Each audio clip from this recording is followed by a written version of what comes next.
Welcome to Medicare for All Explained. This podcast will enlighten our listeners and dispel the distortions that surround Medicare for All. Medicare for All Explained is produced in collaboration with Physicians for a National Health Program and is hosted and produced by Joe Sparks. I'm your host, Joe Sparks. This is episode 90. The free market cannot solve every problem. There is a pervasive myth that the free market can solve every problem. It can't. How do we know this?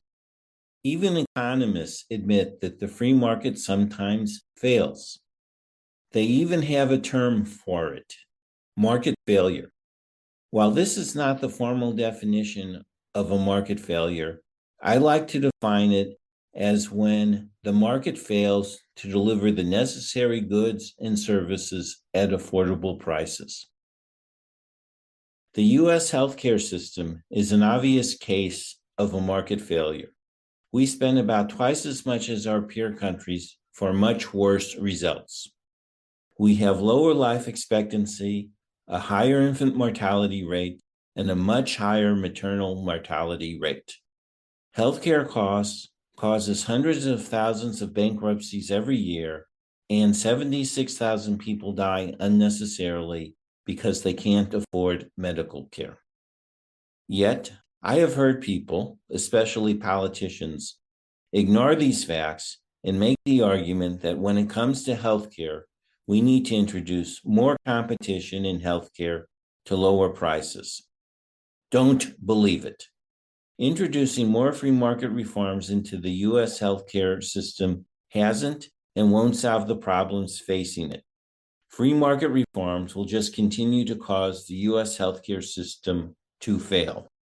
Listen to what Ali Velshi and Lawerence O'Donnell say about free market healthcare and market failures. Both are hosts on MSNBC. Mr. Velshi describes himself as a business guy and capitalist, and he starts the conversation. I'm a business guy. I'm a capitalist. Mm-hmm. If you could show me a system where this actually works, an unadulterated free market system where the market handles it all, I would embrace it. But this is what we in business call a market failure. Exactly. Worldwide, right. It has never actually worked. Unless there's someone forcing everybody to get insurance, the private markets won't do it. I am now going to play a longer exchange between Velshi and O'Donnell that includes the previous segment, along with more information about free market failures in healthcare, and, as a bonus, dispels the myth that Canadians come to the United States for healthcare. You know, sir, that in all those countries, all the developed countries that have single-payer systems or universal health care, happiness about health care is actually substantially greater than it is in the United States. Then why do they all come here? Why do they all come here for treatment? They don't all come here. Republicans say that all the time. They don't all come here. They don't all come here. People in Canada, people in Norway, people in the United Kingdom, people in Sweden, people in Denmark, they don't all come to the United States for health care. Why do you say that? I grew up in Canada. I live in Canada. My entire family's in Canada. Nobody I know ever came to the United States for health care. I'm sure you have a handful of stories about things like that. It's not actually statistically true. Joining us now, Ali Velshi, MSNBC anchor and correspondent, covers business and other matters. And Ali, there I was Thursday morning, minding my own business, I thought, watching MSNBC. And you have this exchange that I think cut through more than almost any other interview has done in this season of interviews about this subject. And I just immediately called in here and said, can we get him to stay up late?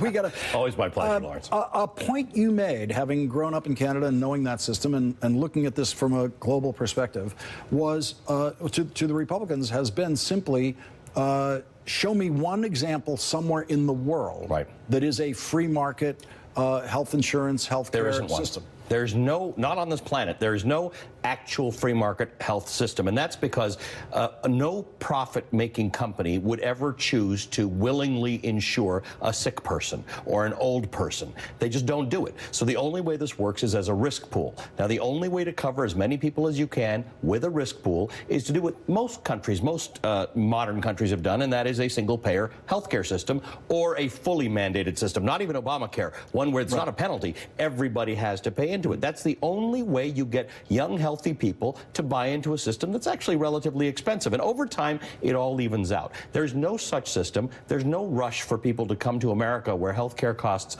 twice as much per person as anywhere else in the developed world. And that's the stuff that I just want to lay bare. I'm a business guy. I'm a capitalist. Mm-hmm. If you could show me a system where this actually works, an unadulterated free market system where the market handles it all, I would embrace it. But this is what we in business call a market failure. Exactly. Worldwide, right. It has never actually worked. Unless there's someone forcing everybody to get insurance, the private markets won't do it on their own. Yeah, and even historically, free market economists have agreed that there are places where the market fails, sure. And in those places you need interventions. Right. Often prisons, hospitals, and healthcare. Education, public education. There are areas where if we left it to the market, too many people would be left out Correct. of a necessary public good. This is one of those. And that line about, well, if the Canadian system is so good, why are they always coming here for treatment? To hear you be able to personally answer that was so powerful. They're not. And again, afterward on Twitter and anecdotally, I checked to say, am I out of touch because I've been living in the United States for a while?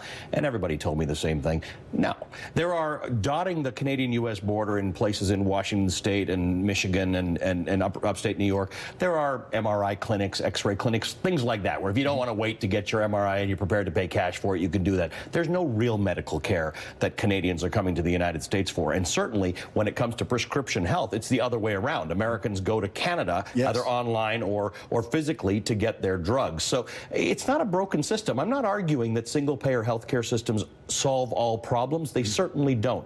But in all of those countries that I named in that clip, outcomes are better. Life expectancy is longer.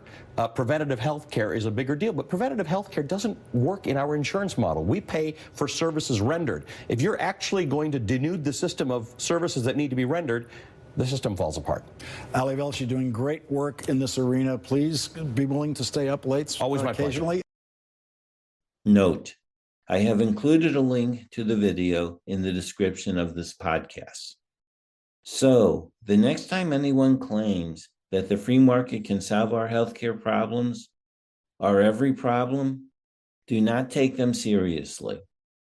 They are either uninformed, lying, or both. Thank you for listening. You have been listening to Medicare for All Explained. Remember to tell your family, friends, and colleagues about this podcast.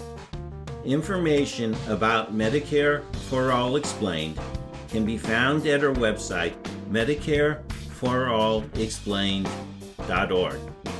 The music for this show is Super Bubbly by Jesse Spillane. The logo was created by Lily Sparks. Thank you for listening.